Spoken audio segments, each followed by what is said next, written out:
প্রিয় দর্শক, সবার প্রতি শুভকামনা জানিয়ে শুরু করছি এনটিভির নিমন্ত্রণে। আপনাদের সঙ্গে আছে আমি নুহাত সাউম। দর্শক, এনটিভি নিমন্ত্রণের আজকের আয়োজনে থাকছে সংস্কৃতি, এনটিভি অনুষ্ঠান সূচি ও আলাপন। প্রথমেই সংস্কৃতি। উত্তরার গ্যালারি কায়ায় অনুষ্ঠিত হচ্ছে ৭৯ জন শিল্পীর ৩৫৫টি চিত্রকর্ম নিয়ে আর্ট এফোর্ডেবল ফেস্টিভ্যাল। ফেস্টিভ্যাল চলবে ২৮ ফেব্রুয়ারি পর্যন্ত। এবার এনটিভি অনুষ্ঠান সূচি। এবার জানিয়ে দিচ্ছি এনটিভির আজ রাতের বিশেষ বিশেষ অনুষ্ঠানগুলির সময়সূচি। সন্ধ্যা ৬টা ১৫ থাকছে সমসাময়িক বিষয় নিয়ে অনুষ্ঠান সংলাপ প্রতিদিন।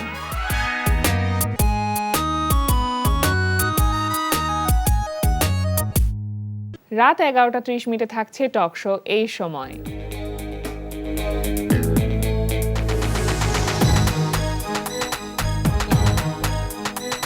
এই ছিল এনটিভির আজ রাতের বিশেষ বিশেষ অনুষ্ঠানগুলির সময়সূচি। এবার আলাপন। প্রিয় দর্শক, আমাদের আলাপনের আজকের অতিথি সঙ্গীত শিল্পী খায়রুল ওয়াসি। শুভ সকাল। শুভ সকাল। কেমন আছেন ভাইয়া? আমি খুব ভালো আছি, আপনি কেমন আছেন? আমি খুব ভালো আছি। এরকম একজন ব্যস্ত মানুষকে আজকে আমরা পেয়েছি। বারবার খালি নিমন্ত্রণ জানাই, কিন্তু সময়ই পাওয়া যায় না, স্কেজুলই পাওয়া যায় না। অনেক ব্যস্ত একজন মানুষ। কেমন যাচ্ছে এই ব্যস্ততার সময়টা? খুবই ব্যস্ততা যাচ্ছে, কারণ দীর্ঘ দিন ধরে আমি একটা জায়গা আটকা ছিলাম কাজে, যদিও কাজে ছিলাম আটকানা, তো সে কারণে অনেক কাজ আমার জমে গেছে, যে জন্য ওই প্রেশারটা একটু যাচ্ছে। এখন তো শো, টেলিভিশন, লাইভ সবকিছু মিলিয়ে। এবং আমার কাছে মনে হয় ব্যস্ত থাকা ভালো। ব্যস্ত থাকলে আমরা ভালো থাকি। ব্যস্ততা সুস্থতা। এই যে যেমনটি বলছিলেন যে একটি কাজে আসলে অনেক দিন আটকা ছিলেন। আমরা জানি যে ম্যাজিক বাউলিয়ানাতে আপনি অডিশন রাউন্ডে বিচারক হিসেবে ছিলেন। বেশ অনেকগুলো দিন আসলে এই মানুষগুলোর সাথে থাকা, নতুন কিছু মুখ আসলে লোকগানে আবারও আসলো, তো এটা কেমন লাগছে? আমাদের দেশের লোকগান কিন্তু সমৃদ্ধ। পৃথিবীর যতগুলো দেশ রয়েছে তার মধ্যে আমাদের লোকগানকে নিয়ে আমরা কিন্তু গর্ব করতে পারি, অবশ্যই গর্ব করতে পারি। এত ঘরানা, এত সুন্দর সুন্দর গান, এইটার সাথে সম্পৃক্ত হয়ে আমি আরো জানতে পারলাম যে প্রত্যন্ত অঞ্চলের নাম না যেন কত শত গীতি কবি পড়ে আছেন এখন, তাদের গান, এত সুন্দর সুন্দর গান, সেটা আমি জেনেছি। আর সেই গানগুলো তুলে আনার যে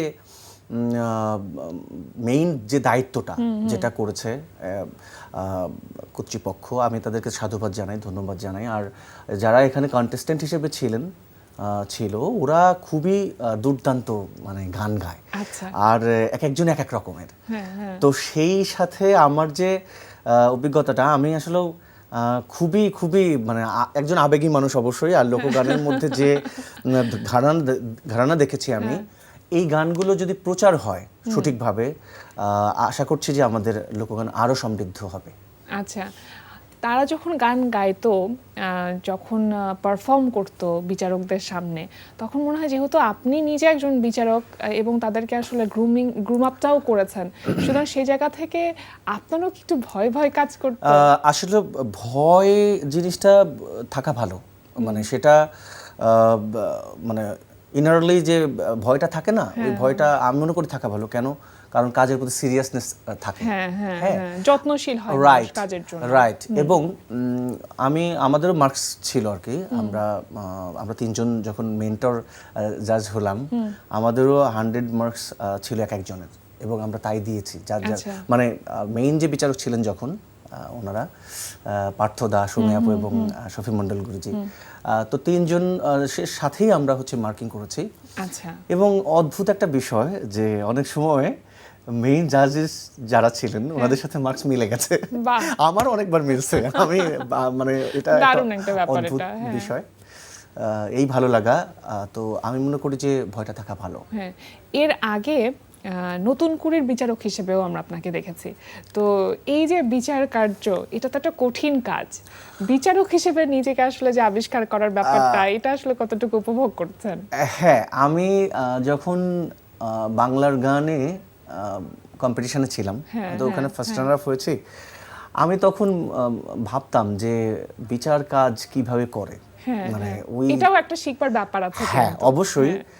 তো যখন আমি এটাতে প্রথম আমাকে খুদে গানরাজের মানে মেন্টর হিসেবে, গ্রুমার হিসেবে আমি ছিলাম। তখন আমি কিছুটা বুঝতে পেরেছিলাম। তারপরে সেরা কণ্ঠের যখন আমাকে বিচারক আমি ছিলাম অডিশন রাউন্ডে, তখন আমি বুঝতে পারলাম যে ওরে বাবা, এটা অনেক কঠিন একটা বিষয়। মানে বিচার করার আসলে আমি কেউ না, হ্যাঁ হ্যাঁ, বিচার করার মালিক একজনই, আমি জাস্ট খালি উপলক্ষ, আমি মাধ্যম হিসেবে কাজ করছি। কারণ যে অনেক ভালো গায়, দেখা যায় কি যে সে হঠাৎ করে গলা ক্র্যাক করে ভয়ে, নার্ভাসনেসে, অনেক কিছুর কারণে, প্রিপারেশন কম নেয়ার কারণে বা ঠান্ডাজনিত কারণে হয়তো সে ভালো গান গায় কিন্তু বিভিন্ন রকম পারিপার্শ্বিকতার কারণে হয়তো আজকে সে ভালো গানটা গাইতে পারছে না। এইটাকে আমি কিভাবে বিচার করব বলেন? ধরেন ও ভালো গায়, অথচ এখানে গাইতে পারছে না। তো এই যে ব্যাপারটা, এটা আসলে আমি মনে করি যে সম্পূর্ণ মহান সৃষ্টিকর্তার উপরে বিচার কাজ। আমরা জাস্ট খালি উপলক্ষ হিসেবে কাজ করি। আমরা যেগুলো দেখি, যেটা যে লয়, সুর, তাল, হ্যাঁ, উচ্চারণ, এই ব্যাপারগুলো বিশেষত সুরের ক্ষেত্রে বেশি আমাদের অ্যাটেনশন দিতে হয়। আর অনেক সময় দেখা যায় কি যে অডিয়েন্স আমাদেরকে ভুল বুঝে। আমি একদম সত্যি বলি, যারা গান শোনেন দেশে বিদেশে যারা রয়েছেন, আমি এইটুকুর মধ্যে, এই প্রোগ্রামের মধ্যে জানাই আপনাদেরকে, সেটা হচ্ছে যে গানের একটা সুর রয়েছে, হ্যাঁ, যে সুরে অনেকেই যদি সুর পড়ে যায়, একটা হচ্ছে অপ্রত্যাশিতভাবে সুর পড়া, আর একটা হচ্ছে কন্টিনিউ, মানে পড়ছেই সুর। তো সেই ক্ষেত্রে কিন্তু সাধারণ একজন শ্রোতা বুঝতে পারবেন না। হ্যাঁ, আর সেটা তারাই বুঝতে পারবেন যারা সঙ্গীত বোদ্ধা। হ্যাঁ, তো আরেকটা জিনিস হচ্ছে যে আবেগ দিয়ে কখনো মেধা যাচাই করতে হয় না। একদমই। এই ইমোশনাল হয়ে যাওয়াটা একজন বিচারকের জন্য খুবই ভয়ঙ্কর একটা বিষয়। একটা হয়েছে যে গানের প্রতি, স্রষ্টার প্রতি প্রেম, মানে স্রষ্টা বন্দনা, মানে সৃষ্টিকর্তার প্রশংসা আমি করছি। তো সেই গান শুনে মানে ইমোশনাল হয়ে কান্না করা, আর যিনি গাইছেন তার প্রতি কিন্তু আসলে ওই ইমোশনটা না অ্যাকচুয়ালি, আমি মানে যেটা আমার কাছে যেটা মনে হয়, সঠিক জাজমেন্টটা আসলে করা সম্ভব হয় না। হ্যাঁ, আমার কাছে যেটা মনে হয়েছে যে মানে অডিয়েন্স অনেক সময় ইমোশনালি একজন বেসুরও গাইছে, অথচ তাকে সাপোর্ট দিচ্ছেন, আর জাজেসরা, মেইন জাজেস যারা সুরে গাইছে, তালে লয়ে গাইছে, তাদেরকে কিছু এলিমেন্টস বা কম্পোনেন্টস থাকে যেগুলোর উপর বেস করে আসলে আপনারা জাজমেন্টটা করে থাকেন। সুতরাং আপনাদের জাজমেন্টের উপর অবশ্যই আমাদের বিশ্বাস আছে এবং আগামীতেও থাকবে। একটি গান শুনি ভাইয়া, কোন গানটি শুনবো? আচ্ছা, সম্প্রতি 26-এ আমার 2টা গান রিলিজ হয়েছে, আর আমার নিজেরই চ্যানেল আমি এস্টাবলিশ করে ফেলেছি অলরেডি, হচ্ছে খায়রুল ওয়াসি ইউটিউব চ্যানেল। আমার একটা ব্যান্ড, ওয়াসি কিংস, ওয়াসি উইং, ওয়াসি উইংস, হ্যাঁ। তো ওরা আমার সাথে কাজ করছে নিয়মিত। আমরা নতুন গান নিয়ে আসব, খুব রিসেন্ট আমাদের ব্যান্ডের। এটা খুবই আনন্দের একটা বিষয় অবশ্যই। সুন্দর। আরেকটা গান কি আমরা এখন শুনবো না পরে শুনবো? পরে গাই, আর একটু কথা বলি। আচ্ছা, ঠিক আছে। আমি জানি খায়রুল ভাই যে আপনি বেশ অনেকগুলো ইনস্ট্রুমেন্ট বাজাতে পারেন। তো কি কি ইনস্ট্রুমেন্ট বাজাতে পারেন এবং এগুলো আসলে বাজানো কিভাবে শিখলেন আপনি? আমার কাছে আসলে মনে হয়েছে যে যন্ত্রশিল্পী বা যন্ত্র সঙ্গীতের একটা অবিচ্ছেদ্য অংশ।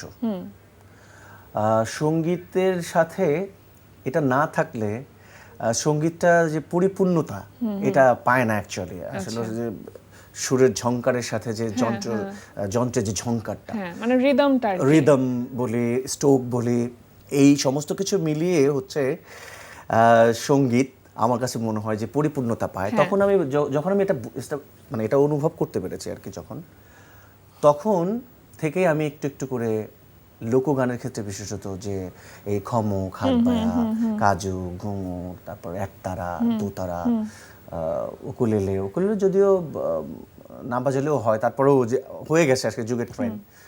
তো এগুলো আস্তে আস্তে আমার একটু ইচ্ছা হলো, বাজিয়ে চেষ্টা করি, হাত বায়া, তো এটা হয়ে গেল আস্তে আস্তে। আচ্ছা, চর্চা করতে। লোকগানের ক্ষেত্রে মানে আমরা কিন্তু এখন অনেক সময় দেখে থাকি যে আধুনিক যে যন্ত্রগুলো রয়েছে, যন্ত্রানুষঙ্গগুলো রয়েছে, সেগুলো দিয়ে লোকগানকে উপস্থাপন করা হয়, কিন্তু লোকগানে সেক্ষেত্রে শ্রুতি মাধুর্যতা কিছুটা নষ্ট হয় বলে মনে হয় কিনা, বা আপনি যখন সুর করেন বা আপনি যখন মিউজিক অ্যারেঞ্জমেন্টস করেন, তখন কি লোকগানের ক্ষেত্রে আপনি কোন ধরনের যন্ত্রানুষঙ্গ রাখতে পছন্দ করেন?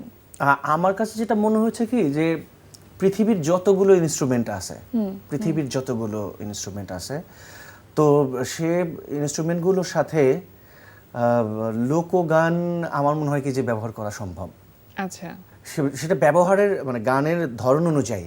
হ্যাঁ, তো সঙ্গীতের তো কোনো সীমারেখা নেই। না, আমি ব্লুজ, জ্যাজ এটা আমি লোকগানে ব্যবহার করতে পারি। যেমন এই কম্পিটিশনে গিয়ে কিন্তু আমি অনেকটা মানে মানে ফার্টিল হয়েছি আমার কাছে মনে হয়, যে আমি কিছুটা বুঝেছি যে বিশেষত পার্থ বড়ুয়া স্যার যথেষ্ট একজন গুণী সঙ্গীত পরিচালক, কম্পোজার।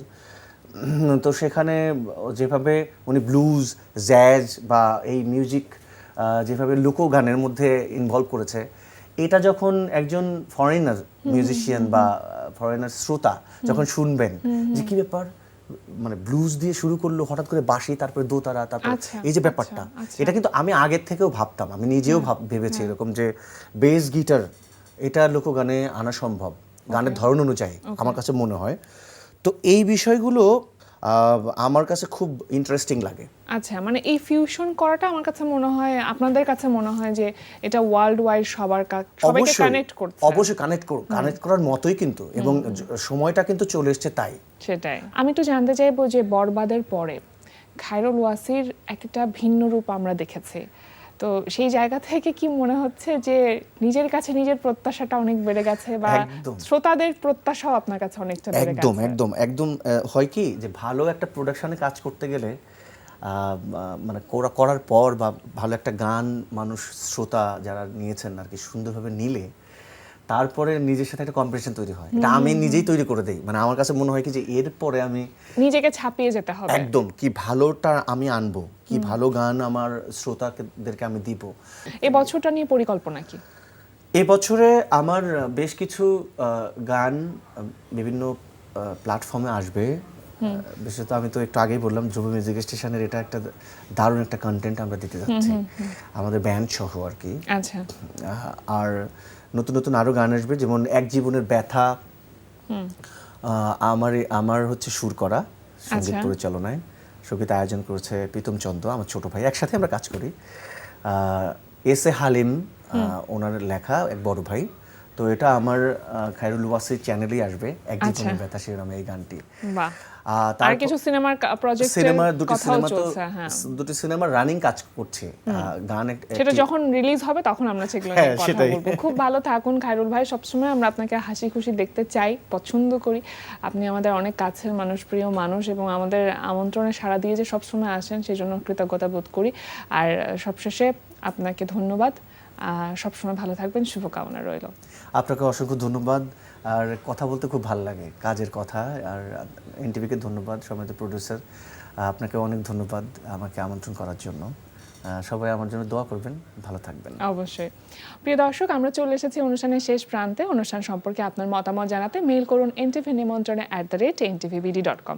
বিশ্বের যে কোনো প্রান্ত থেকে যে কোনো সময় এনটিভি নিমন্ত্রণে দেখতে ভিজিট করুন আমাদের পূর্ণাঙ্গ ওয়েব পোর্টাল www.ntvbd.com। এছাড়া এনটিভি সব জনপ্রিয় অনুষ্ঠান ও খবরের আপডেট পেতে ভিজিট করুন আমাদের ইউটিউব চ্যানেল ও ভেরিফাইড ফেসবুক পেজে। সবার মঙ্গল কামনায় আজকের মতো এখানেই শেষ করছি। সবাই ভালো থাকুন, সুস্থ থাকুন, সুন্দর হোক আপনার প্রতিটি মুহূর্ত।